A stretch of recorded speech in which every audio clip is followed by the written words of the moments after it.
featherweight bout here. Dan Ige coming in at minus 230. Nate the Train Landwehr coming in at plus 230. Over under 2.5 rounds, minus 110 for the over, plus 110 for the under.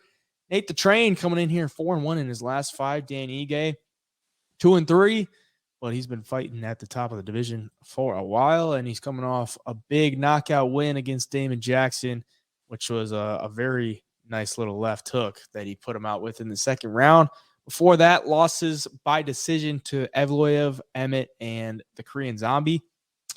The man has never been finished in his 6 losses, 6 professional losses. He's never been finished, and we're looking at this one with Nate the Train, who has gained a lot of momentum with the fans and on a 3-fight win streak. So he came in the UFC, a couple of knockout losses that look pretty bad. I'm not gonna lie. Like he was a minus 135 favorite against Erosa. He got caught with that flying knee. Minus 130 against Herbert Burns. He got caught with a knee in the clinch, and then ever since then he's been winning. Plus 300 dog cash against Ludovic Klein. Cash is plus 270 against David Onama, and then was a favorite against Austin Lingo in his last fight. But he's coming in here as an underdog. Are you sticking with the Train here or no? I don't think so, man. I'm big on Dan Ige, and regardless of his losses, like he lost 3 in a row before that Damon Jackson knockout, but it was to the Korean Zombie, Josh Emmett, and Movsar Evloev. And then I got a lot of flack from publicly stating that Dan Ige was going to knock out Damon Jackson because Damon Jackson hadn't really been fighting anybody like Ige. And sure enough, he got sent to the Shadow Realm in that second round. So, but Landwehr, man, he's tough. Like he's going to be tougher to put out than a guy like Damon Jackson.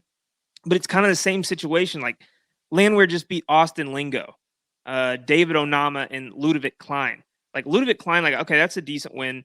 But David Onama is kind of first round or bust. And that, I mean, he gassed out hard in that fight against Nate. And Nate, damn near finished him a few times, damn near got finished a few times. Dan Ige's a lot more of a controlled fighter than those guys.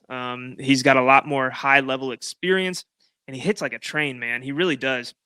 I'm going to stick with Ige here. I hate the price. Like, I'm not going to play it on the money line or anything.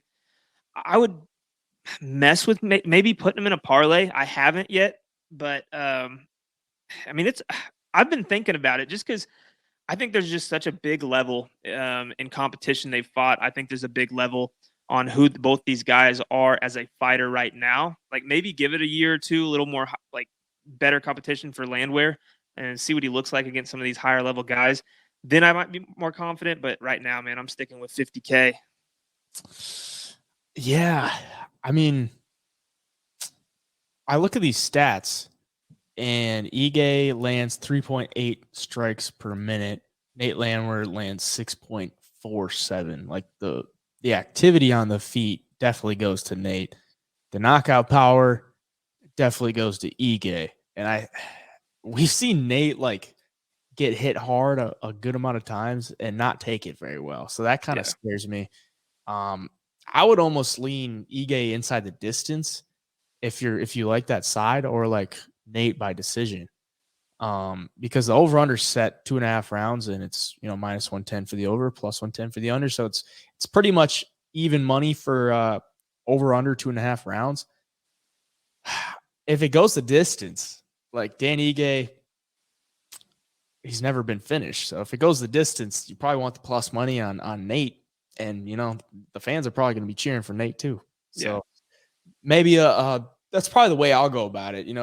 If I like one side or the other, I'll go finish for Dan Ige or by decision for Nate Landwehr. But yeah, I don't like how open Nate the Train leaves himself on the feet. And saw Dan Ige just murk a guy with that left. Yeah. Like he hasn't, he got knocked out by Erosa. He got knocked out by Herbert Burns. Like, that's not a good look.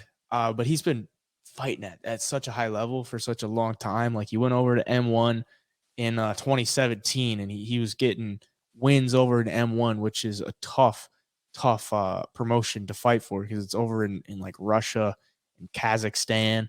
So you're fighting like the killers over there, and he was getting wins, got into the UFC. So yeah, I think it's just a fun fight overall. I mean, that's besides the co-main event, like this is probably the second best fight on the card, or the main event, or the main card, I would say.